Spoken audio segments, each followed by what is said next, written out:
वाहिगुरू जी का खालसा वाहिगुरू जी की फतेह। मैं हरसिमरन सिंह लेके हाजिर हाँ दिल्ली सिख गुरुद्वारा प्रबंधक कमेटी दियाँ इस हफ्ते दियाँ कुछ खास सरगर्मियाँ गूंजा सिख विरसे दियाँ।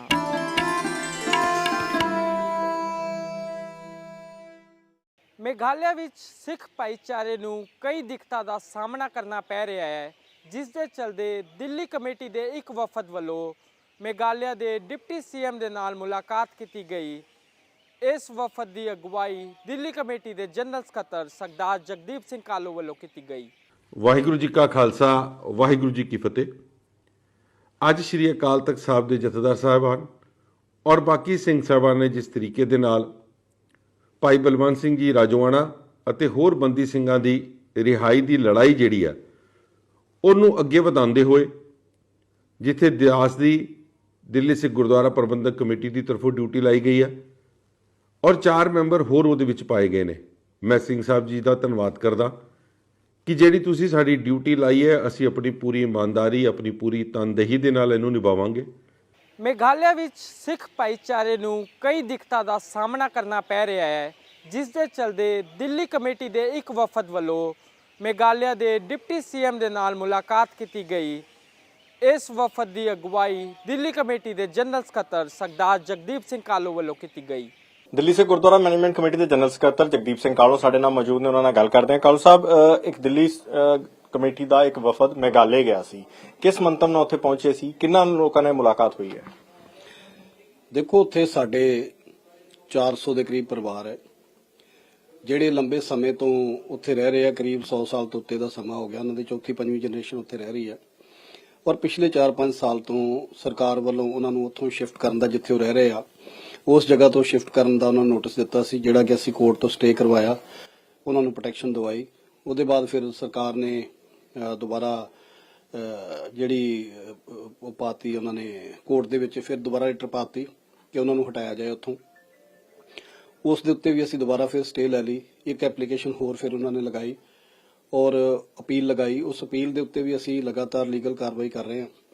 ਪਰ ਜਿੱਥੇ ਅਸੀਂ ਕੋਰਟ ਦੇ ਮਾਧਿਅਮ ਦੇ ਨਾਲ ਹਾਈ ਕੋਰਟ ਦਾ ਕੇਸ ਲੜ ਰਹੇ ਹਾਂ, ਉੱਥੇ ਨਾਲ ਦੀ ਨਾਲ ਹੀ ਅਸੀਂ ਸਰਕਾਰ ਦੇ ਨਾਲ ਡਾਇਲੋਗ ਵੀ ਸ਼ੁਰੂ ਕੀਤਾ ਸੀ ਔਰ ਉਸ ਡਾਇਲੋਗ ਦੇ ਵਿੱਚ ਹਾਈ ਕੋਰਟ ਵੱਲੋਂ ਵੀ ਕਿਹਾ ਗਿਆ ਵੀ ਤੁਸੀਂ ਡਾਇਲੋਗ ਕਰਕੇ ਦੇਖੋ ਕੋਈ ਹੱਲ ਨਿਕਲਦਾ। ਤੇ ਨਾਲ ਹੀ ਅਸੀਂ ਜਦੋਂ ਲਾਸਟ ਮੀਟਿੰਗ ਸਾਡੀ ਹੋਈ, ਸਰਕਾਰ ਵੱਲੋਂ ਸਾਨੂੰ ਸੱਦਾ ਭੇਜਿਆ ਗਿਆ, ਫਿਰ ਅਸੀਂ ਮੀਟਿੰਗ ਕੀਤੀ। ਉਹਦੇ 'ਚ ਕਾਫੀ ਕੁਝ ਐਸੇ ਪੁਆਇੰਟ ਸੀ ਜਿਹੜੇ ਹੱਲ ਹੋ ਸਕਦੇ ਸੀ, ਉਹ ਸਰਕਾਰ ਨੇ ਕਰ ਲਏ। ਲੇਕਿਨ ਬਹੁਤ ਸਾਰੀਆਂ ਐਸੀਆਂ ਕੰਡੀਸ਼ਨਾਂ ਸੀ ਜਿਹੜੀਆਂ ਸਰਕਾਰ ਨੇ ਨਹੀਂ ਮੰਨੀਆਂ। ਅਸੀਂ ਉਹਨਾਂ ਨੂੰ ਕਿਹਾ ਸੀ ਕਿ ਤੁਸੀਂ ਇਹ ਸਾਰੀਆਂ ਸਾਡੀਆਂ ਸ਼ਰਤਾਂ ਜਿਹੜੀਆਂ ਇਹਨਾਂ ਪਰਿਵਾਰਾਂ ਦੀਆਂ ਮੰਨੋਗੇ ਤਾਂ ਸ਼ਿਫਟ ਹੋ ਸਕਦੇ, ਵੈਸੇ ਨਹੀਂ। ਉਸੇ ਸਿਲਸਿਲੇ ਦੇ ਵਿੱਚ ਮੀਟਿੰਗ ਸੀ ਤੇ ਹੁਣ ਕੁਝ ਜਿਹੜੀਆਂ ਮੰਗਾਂ ਸੀ ਹੋਰ ਜਿਹੜੀਆਂ ਉਹਨਾਂ ਨੇ ਮੰਨੀਆਂ, ਲੇਕਿਨ ਅਜੇ ਵੀ ਕਾਫੀ ਇਸ਼ੂ ਹੈਗੇ ਆ ਜਿਹੜੇ ਅਜੇ ਸੋਲਵ ਨਹੀਂ ਹੋਏ। ਮੋਟੇ ਤੌਰ ਤੇ ਕੀ ਮਸਲਾ ਫਸਿਆ? ਕਿਉਂਕਿ ਜਿਹੜਾ ਖਾਸੀ ਸਮੁਦਾਇ ਸੀ ਉਹਨਾਂ ਨਾਲ ਭਿੜੰਤ ਵੀ ਹੋਈ, ਉਸ ਤੋਂ ਬਾਅਦ ਮੁਕੱਦਮੇ ਵੀ ਹੋਏ, ਸੱਟਾਂ ਵੀ ਲੱਗੀਆਂ। ਹੁਣ ਮਸਲਾ ਫਸਿਆ ਕਿੱਥੇ ਹੈ? ਹੁਣ ਬੇਸਿਕਲੀ ਕਿਉਂਕਿ ਇੱਕ ਜਗ੍ਹਾ ਤੋਂ ਦੂਸਰੀ ਜਗ੍ਹਾ ਦੇ ਉੱਤੇ ਸ਼ਿਫਟ ਕਰਨਾ ਹੈ ਤੇ ਪਹਿਲਾਂ ਤੇ ਸਰਕਾਰ ਮੰਨਦੀ ਨਹੀਂ ਸੀ। ਹੁਣ ਇਸ ਗੱਲ ਦੇ ਉੱਤੇ ਅਸੀਂ ਰਾਜੀ ਕਰ ਲਿਆ ਸਰਕਾਰ ਨੂੰ, ਕਿਉਂਕਿ ਕੋਰਟ ਦਾ ਪ੍ਰੈਸ਼ਰ ਵੀ ਅਸੀਂ ਪਾਇਆ ਤੇ ਆਪ ਵੀ ਅਸੀਂ ਬਾਰ-ਬਾਰ ਗਏ ਜਾ ਕੇ, ਤੇ ਉਹਦੇ ਹੁਣ ਇੱਥੋਂ ਤੱਕ ਤੇ ਸਰਕਾਰ ਆ ਗਈ ਹੈ ਕਿ ਉਹਨਾਂ ਨੂੰ ਦੂਸਰੀ ਜਗ੍ਹਾ ਸ਼ਿਫਟ ਕਰਨ ਵਾਸਤੇ ਰਾਜੀ ਹੋ ਗਈ ਹੈ। ਲੇਕਿਨ ਉੱਥੇ ਸਾਨੂੰ ਕੀ ਇਨਫਰਾਸਟ੍ਰਕਚਰ ਚਾਹੀਦਾ ਹੈ, ਉੱਥੇ ਕੀ ਫੈਸਿਲਿਟੀ ਚਾਹੀਦੀਆਂ, ਸੁਵਿਧਾਵਾਂ ਕੀ ਚਾਹੀਦੀਆਂ, ਉਹਦੇ ਤੇ ਅਜੇ ਸਰਕਾਰ ਦੀ ਜਿਹੜੀ ਆ ਸਹਿਮਤੀ ਨਹੀਂ ਬਣ ਪਾ ਰਹੀ। ਕੁਝ ਹੋਰ ਵੀ ਇਸ਼ੂ ਹੈਗੇ ਆ ਜਿਹੜੇ ਐਗਜ਼ਿਸਟਿੰਗ ਸਟਰਕਚਰ ਜਿਹੜੇ ਹੈਗੇ ਆ ਉਹਨਾਂ ਨੂੰ ਲੈ ਕੇ, ਉਹਦੇ ਬਾਰੇ ਵੀ ਅਜੇ ਕੋਈ ਸਹਿਮਤੀ ਨਹੀਂ ਬਣੀ ਤੇ ਹੁਣ ਅਗਲੀ ਮੀਟਿੰਗ ਸਾਡੀ ਜਨਵਰੀ ਦੇ ਵਿੱਚ ਹੋਣੀ ਆ। ਕੱਲ ਸਾਹਿਬ, ਜਿਹੜੇ ਇਹ ਲੋਕ ਬੈਠੇ ਆ, ਇਹ ਬੜੀ ਪ੍ਰਾਈਮ ਲੋਕੇਸ਼ਨ ਕਹੀ ਜਾਂਦੀ ਕਿ ਸ਼ਹਿਰ ਦੇ ਬਿਲਕੁਲ ਵਿੱਚ ਆ ਗਈ, ਪਹਿਲਾਂ ਤਾਂ ਸ਼ਹਿਰ ਤੋਂ ਬਾਹਰ ਸੀ, ਹੁਣ ਇਹ ਸ਼ਹਿਰ ਦੇ ਵਿੱਚ ਹੈ। ਕੀ ਇਹ 'ਚ ਲੈਂਡ ਮਾਫੀਆ ਹੈ? ਕੀ ਇਹਦੇ 'ਚ ਜਿਹੜੇ ਲੋਕ ਨੇ ਜਿਨ੍ਹਾਂ ਦਾ ਉੱਥੇ ਪ੍ਰਭਾਵ ਹੈ ਉਹ ਇਹਨਾਂ ਨੂੰ ਹਟਾਉਣਾ ਚਾਹੁੰਦੇ ਆ? ਨਹੀਂ, ਦੇਖੋ, ਜਦੋਂ ਅੰਗਰੇਜ਼ਾਂ ਦੇ ਟਾਈਮ ਤੇ ਗਏ ਸੀ ਤੇ ਉਸ ਸਮੇਂ ਤੇ ਅੰਗਰੇਜ਼ਾਂ ਨੇ ਇਹਨਾਂ ਨੂੰ ਉੱਥੇ ਬਿਠਾ ਦਿੱਤਾ ਔਰ ਉਹ ਬੜੀ ਆਮ ਜੀ ਲੋਕੇਸ਼ਨ ਸੀ। ਲੇਕਿਨ over A period of time ਜਦੋਂ ਜਿਵੇਂ ਸ਼ਹਿਰ ਦੀ ਡਿਵੈਲਪਮੈਂਟ ਹੁੰਦੀ ਰਹੀ, ਤਰੱਕੀ ਹੁੰਦੀ ਰਹੀ, ਤੇ ਸ਼ਿਲੌਂਗ ਸ਼ਹਿਰ ਦਾ ਇਹ ਇੱਕ, ਜਿਵੇਂ ਆਪਾਂ ਕਹਿ ਲਈਏ ਦਿੱਲੀ ਦਾ ਕਨੌਟ ਪਲੇਸ ਹੈ, ਇਸ ਤਰ੍ਹਾਂ ਇਹ ਪ੍ਰਾਈਮ ਲੋਕੇਸ਼ਨ ਬਣ ਗਈ। ਹੁਣ ਉਹ ਪ੍ਰਾਈਮ ਲੋਕੇਸ਼ਨ ਦੇ ਉੱਤੇ ਕਿਉਂਕਿ ਇਹਨਾਂ ਦੇ ਕੋਲ ਕਾਗਜ਼ਾਤ ਨਾ ਹੋਣ ਕਰਕੇ ਪਰਮਿਸ਼ਨਾਂ ਨਹੀਂ ਲੈ ਸਕੇ, ਮਕਾਨ ਨਹੀਂ ਬਣਾ ਸਕੇ, ਉਸੇ ਤਰ੍ਹਾਂ ਹੀ ਜਿਸ ਤਰ੍ਹਾਂ ਦੇ ਪੁਰਾਣੇ ਸ਼ੈੱਡ ਬਣੇ ਸੀ ਉਹਨਾਂ ਦੇ ਵਿੱਚ ਹੀ ਰਹਿ ਰਹੇ ਆ। ਤੇ ਹੁਣ ਸਰਕਾਰ ਦੀ ਮਨਸ਼ਾ ਇਹ ਸੀ ਕਿ ਇਹਨਾਂ ਨੂੰ ਹਟਾ ਕੇ ਇੱਥੇ ਮਲਟੀਪਲੈਕਸ ਜਾਂ ਕਮਰਸ਼ੀਅਲ ਹੱਬ ਬਣਾਈ ਜਾਏ। ਉਹ ਸਰਕਾਰ ਚਾਹੁੰਦੀ ਹੈ ਆਪਣੇ ਸਰਕਾਰੀ ਤੌਰ ਤੇ ਉਸ ਏਰੀਆ ਨੂੰ ਡਿਵੈਲਪਮੈਂਟ ਕਰਨਾ ਚਾਹੁੰਦੀ ਹੈ। ਇਸੇ ਕਰਕੇ ਇਹਨਾਂ ਨੂੰ ਸ਼ਿਫਟ ਕਰਨਾ ਚਾਹ ਰਹੇ ਆ ਕਿ ਉਹ ਸਾਰੀ ਜਗ੍ਹਾ ਦੇ ਉੱਤੇ ਅਸੀਂ ਉਹਨੂੰ ਬਿਊਟੀਫਾਈ ਕਰਕੇ ਔਰ ਸਾਰਾ ਸਰਕਾਰ ਨੂੰ ਕਰ ਦੇਵੇ। ਉਹਦੇ ਚ ਮਨਸ਼ਾ ਕੋਈ ਵੀ ਸਰਕਾਰ ਦੀ ਹੋ ਸਕਦੀ, ਉਹਦੇ ਚ ਕੋਈ ਲੈਂਡ ਮਾਫੀਆ ਵੀ ਇਨਵੋਲਵ ਹੋਵੇ, ਪਰ ਅਜੇ ਤੱਕ ਕੋਈ ਸਾਹਮਣੇ ਨਹੀਂ ਆਇਆ। ਲੇਕਿਨ ਅਜੇ ਤਾਂ ਫਿਲਹਾਲ ਤੇ ਸਰਕਾਰ ਦਾ ਲੱਗ ਰਿਹਾ। ਲੇਕਿਨ ਅਲਟੀਮੇਟਲੀ ਜਿਹੜੇ ਸਾਡੇ ਪਰਿਵਾਰ ਉੱਥੇ 100 ਸਾਲ ਤੋਂ ਉੱਤੇ ਚੌਥੀ ਪੰਜਵੀਂ ਜਨਰੇਸ਼ਨ ਤੋਂ ਉੱਥੇ ਬੈਠੇ ਆ, ਤੇ ਉਹਨਾਂ ਵਾਸਤੇ ਬੜਾ ਔਖਾ ਸਮਾਂ ਹੈ ਕਿ ਉਹ ਇੱਕ ਆਪਣੀ ਜਗ੍ਹਾ ਛੱਡ ਕੇ ਦੂਸਰੀ ਜਗ੍ਹਾ ਤੇ ਬਗੈਰ ਕਿਸੇ ਪ੍ਰੋਪਰ ਜਿਹੜੀਆਂ ਸਿਵਲ ਸਹੂਲਤਾਂ ਹੁੰਦੀਆਂ ਉਹਨਾਂ ਨੂੰ ਸਾਰਿਆਂ ਨੂੰ ਲਿਆ ਐਵੇਂ ਚਲੇ ਜਾਣ, ਇਹ ਬੜਾ ਸੰਭਵ ਨਹੀਂ ਸੀ। ਸੋ ਲੰਬੇ ਸਮੇਂ ਤੋਂ ਅਸੀਂ ਕੇਸ ਲੜ ਰਹੇ ਸੀ। 2018 ਤੋਂ ਲਗਾਤਾਰ ਹਰ ਡੇਟ ਦੇ ਉੱਤੇ ਅਸੀਂ ਜਾਂਦੇ ਹਾਂ, ਔਰ ਬੜਾ 5-6 ਸਾਲ ਹੋ ਗਏ ਸਾਨੂੰ ਕੇਸ ਲੜਦੇ ਆਏ ਹਾਂ। ਔਰ ਕੋਰਟ ਤੋਂ ਜਿੱਥੇ ਅਸੀਂ ਰਿਲੀਫ ਲਈ ਹੈ, ਸਾਨੂੰ ਉਮੀਦ ਹੈ ਕਿ ਕੋਰਟ ਦੇ ਮਾਧਿਅਮ ਦੇ ਨਾਲ ਵੀ ਅਸੀਂ ਕੇਸ ਜਾਰੀ ਰੱਖਾਂਗੇ ਔਰ ਡਾਇਲੌਗ ਦੇ ਨਾਲ ਵੀ ਅਸੀਂ ਗੱਲਬਾਤ ਜਾਰੀ ਰੱਖਾਂਗੇ। ਜਿੱਥੇ ਵੀ ਸਾਡਾ ਸੋਲੂਸ਼ਨ ਹੋਇਆ ਅਸੀਂ ਇਹਨਾਂ ਪਰਿਵਾਰਾਂ ਦਾ ਹੱਲ ਜ਼ਰੂਰ ਕੱਢਾਂਗੇ। ਗੁਰਦੁਆਰਾ ਸਾਹਿਬ ਨੂੰ ਰੀਲੋਕੇਟ ਕੀਤਾ ਜਾਏਗਾ ਉੱਥੋਂ? ਗੁਰਦੁਆਰਾ ਸਾਹਿਬ ਦਾ ਵੀ ਰੀਲੋਕੇਟ ਕਰਨ ਦਾ ਜਿਹੜਾ ਇਸ਼ੂ ਹੈ, ਅਜੇ ਸਹਿਮਤੀ ਉਹਦੇ ਉੱਤੇ ਕੋਈ ਨਹੀਂ ਬਣੀ ਹੈ, ਉਹਦੇ ਉੱਤੇ ਵੀ ਵਿਚਾਰ ਚੱਲ ਰਹੀ ਹੈ।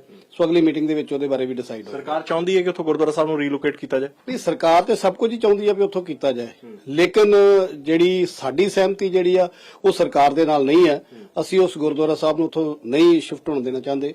ਸੋ ਬਾਕੀ ਹੋਰ ਵੀ ਕੁਝ ਇਸ਼ੂ ਹੈਗੇ ਜਿਹੜੇ ਮੇਨ ਜਿਹੜੇ ਇਸ਼ੂ ਆ ਉਹਨਾਂ ਦੇ ਉੱਤੇ ਗੱਲਬਾਤ ਚੱਲ ਰਹੀ ਆ। ਸੋ ਅਗਲੀ ਜਨਵਰੀ ਦੇ ਵਿੱਚ ਜਿਹੜੀ ਮੀਟਿੰਗ ਆ ਉਹਦੇ ਚ ਉਮੀਦ ਹੈ ਕਿ ਕੋਈ ਨਾ ਕੋਈ ਹੱਲ ਜ਼ਰੂਰ ਨਿਕਲੇਗਾ। ਬਹੁਤ ਧੰਨਵਾਦ। ਤੇ ਇਹ ਸਨ ਸਾਡੇ ਨਾਲ ਜਗਦੀਪ ਸਿੰਘ ਕਾਣੋ, ਕੈਮਰਾਮੈਨ ਵਿਕਰਮ ਦੇ ਨਾਲ ਹਰਪ੍ਰੀਤ ਸਿੰਘ, PTC ਨਿਊਜ਼ ਦਿੱਲੀ। ਤੇ ਹੁਣ ਵੇਲਾ ਹੋ ਗਿਆ ਇੱਕ ਬ੍ਰੇਕ ਦਾ। ਜਲਦ ਹਾਜ਼ਰ ਹੁੰਨੇ ਆ ਛੋਟੀ ਜੀ ਬ੍ਰੇਕ ਤੋਂ ਬਾਅਦ।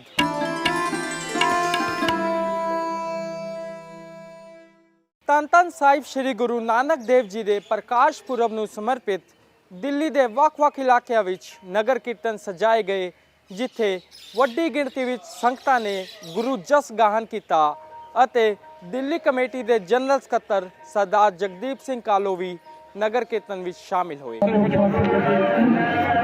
ਫਤਿਹ ਦੀ ਸਾਂਝ ਕਰੋ ਜੀ। ਵਾਹਿਗੁਰੂ ਜੀ ਕਾ ਖਾਲਸਾ, ਵਾਹਿਗੁਰੂ ਜੀ ਕੀ ਫਤਿਹ।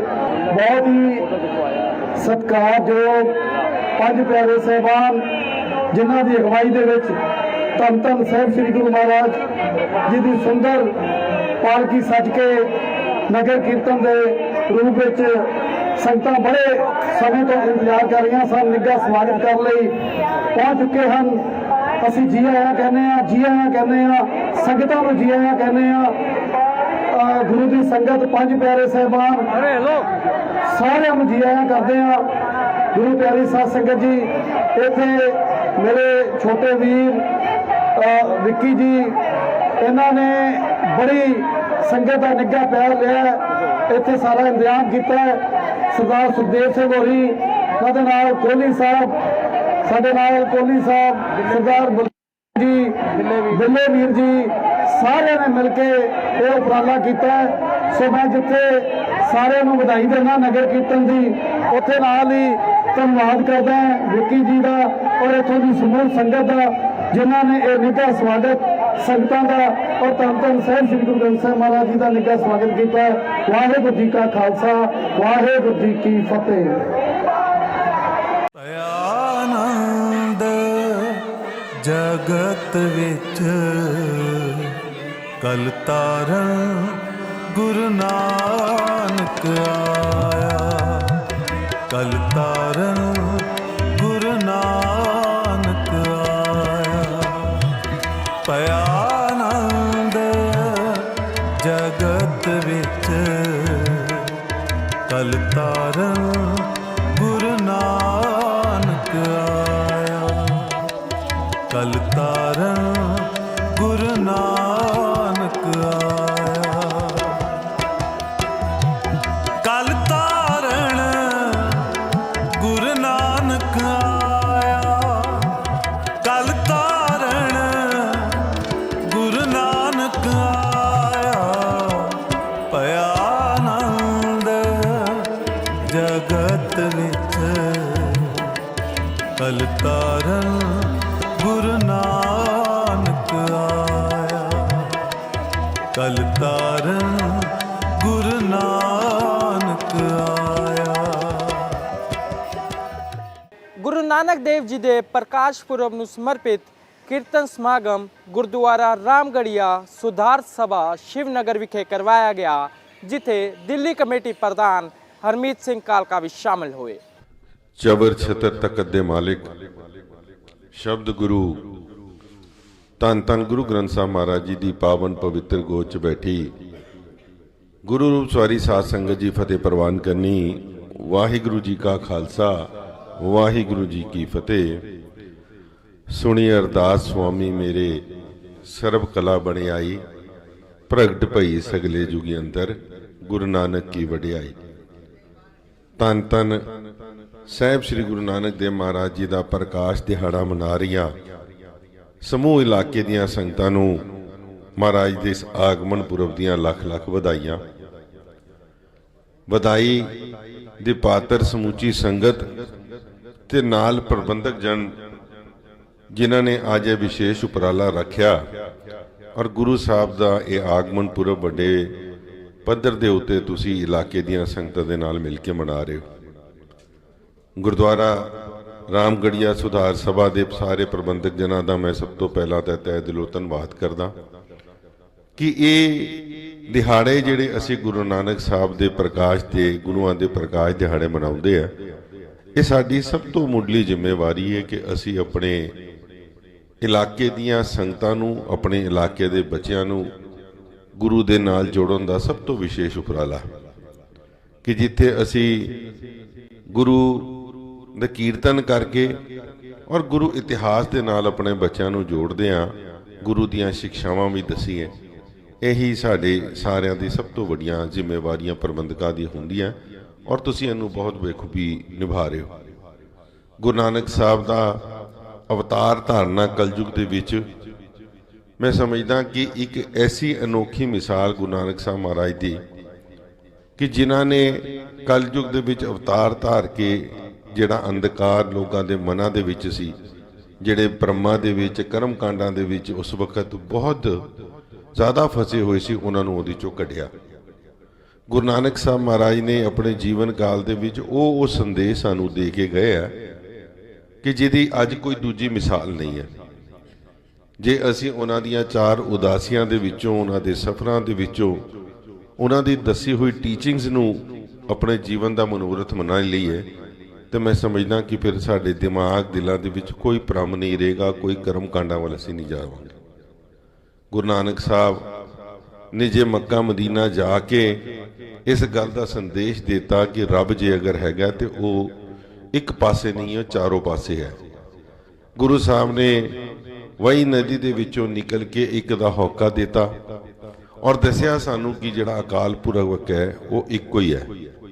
ਜੇ ਗੁਰੂ ਨਾਨਕ ਸਾਹਿਬ ਮਹਾਰਾਜ ਨੇ ਜਗਨਨਾਥਪੁਰੀ ਗਏ ਔਰ ਉੱਥੇ ਜਾ ਕੇ ਬ੍ਰਹਮੰਡ ਦੀ ਜਿਹੜੀ ਆਰਤੀ ਉਚਾਰਨ ਕੀਤੀ, ਉਹ ਦੱਸਿਆ ਦੁਨੀਆ ਨੂੰ ਕਿ ਇਹ ਦੁਨਿਆਵੀਆਂ ਆਰਤੀਆਂ ਜਿਹੜੀਆਂ ਨੇ ਇਹ ਕੋਈ ਮਨੋਰਥ ਨਹੀਂ ਰੱਖਦੀਆਂ, ਜਿਹੜੀ ਗਗਨ ਦੇ ਵਿੱਚ ਆਰਤੀ ਮਹਾਰਾਜ ਅਕਾਲ ਪੁਰਖ ਨੇ ਉਚਾਰੀ ਹੋਈ ਹੈ।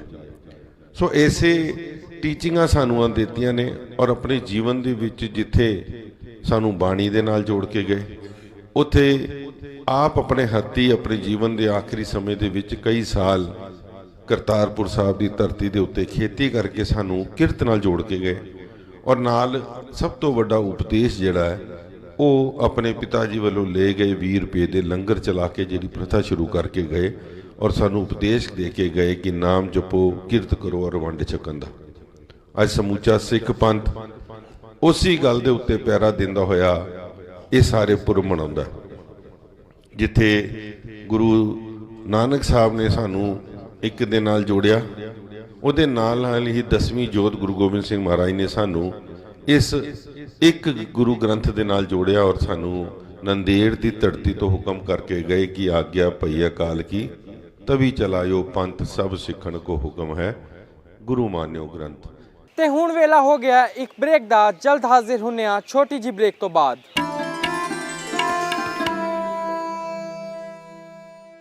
ਬਾਬਾ ਫਤਿਹ ਸਿੰਘ ਜੀ ਦੇ ਜਨਮ ਦਿਹਾੜੇ ਨੂੰ ਸਮਰਪਿਤ ਫਤਿਹ ਰਨ ਮੈਰਾਥਨ ਦਾ ਆਯੋਜਨ ਦਿੱਲੀ ਕਮੇਟੀ ਵੱਲੋਂ ਕੀਤਾ ਜਾ ਰਿਹਾ ਹੈ, ਜੋ ਕਿ ਨਹਿਰੂ ਐਨਕਲੇਵ ਮੈਟਰੋ ਸਟੇਸ਼ਨ ਤੋਂ ਸ਼ੁਰੂ ਹੋ ਕੇ ਗੁਰਦੁਆਰਾ ਸਿੰਘ ਸਭਾ ਗਿਰੀਨਗਰ ਤੱਕ ਜਾਏਗੀ, ਜਿਸ ਵਿੱਚ ਕਮੇਟੀ ਪ੍ਰਧਾਨ ਹਰਮੀਤ ਸਿੰਘ ਕਾਲਕਾ ਵੱਲੋਂ ਸੰਗਤਾਂ ਨੂੰ ਸ਼ਾਮਿਲ ਹੋਣ ਦੀ ਬੇਨਤੀ ਕੀਤੀ ਗਈ ਹੈ। ਵਾਹਿਗੁਰੂ ਜੀ ਕਾ ਖਾਲਸਾ ਵਾਹਿਗੁਰੂ ਜੀ ਕੀ ਫਤਿਹ।